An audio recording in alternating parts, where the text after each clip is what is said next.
In the golden light of dawn, the senior monk and his junior companion set out on their journey, threading their way through the verdant landscape that surrounded their monastery. The air was filled with the tranquil sounds of nature, a soothing backdrop to their silent contemplation. Their path, often taken, led them towards the village nestled in the valley below. As they approached the river, its waters swollen from the recent rains, the challenge before them was clear. The monks, adept in finding tranquility amidst adversity, readied themselves to cross with mindful determination. It was then that they noticed a young woman, her delicate features etched with concern, standing hesitantly at the water's edge. Her dilemma was apparent as she approached the monks. "Excuse me, kind sirs, I'm returning from my business in a nearby town, and now I find myself in a difficult predicament. The river runs swift and deep today, far beyond my ability to cross safely. I must return to my family, who expect me before nightfall.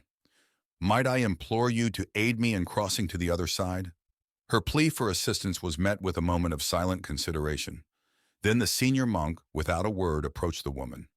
With a gesture of compassion that bridged the gap between strict adherence and the kindness that lay at the heart of their teachings, he lifted her with ease and began to wade through the rushing currents. The junior monk, taken aback by this breach of their strict code, followed in troubled silence, his thoughts churning like the waters around them. Once on the other bank, the senior monk gently set the woman down.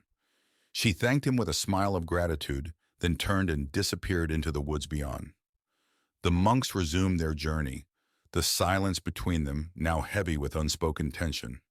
Miles passed underfoot, the sun climbing higher, casting shadows that danced upon their path. It was the junior monk who eventually shattered the silence that had fallen between them. With a voice tinged with unease, he turned to his senior, expressing his turmoil.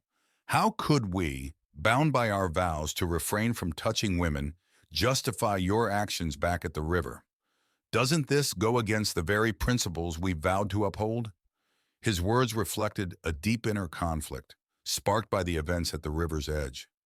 The senior monk, perceiving the heart of his junior's struggle, replied with thoughtful clarity, "When I set the woman down on the other side of the river, I left her there, and with her, the act itself.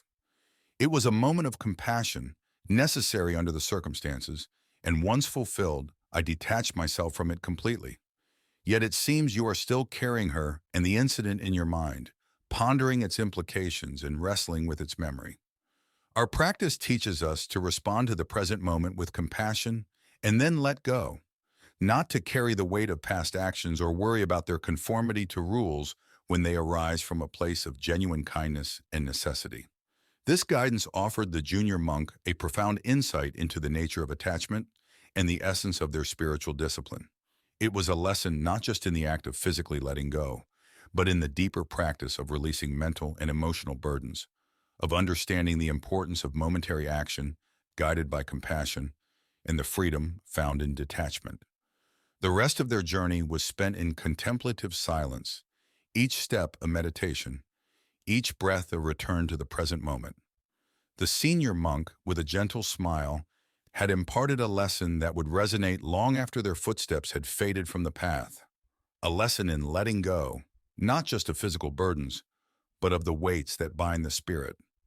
As they returned to the monastery, the junior monk carried with him a new understanding, a realization that true adherence to their way of life was found not in the avoidance of the world and its complexities, but in engaging with them with an open heart and a mind willing to let go.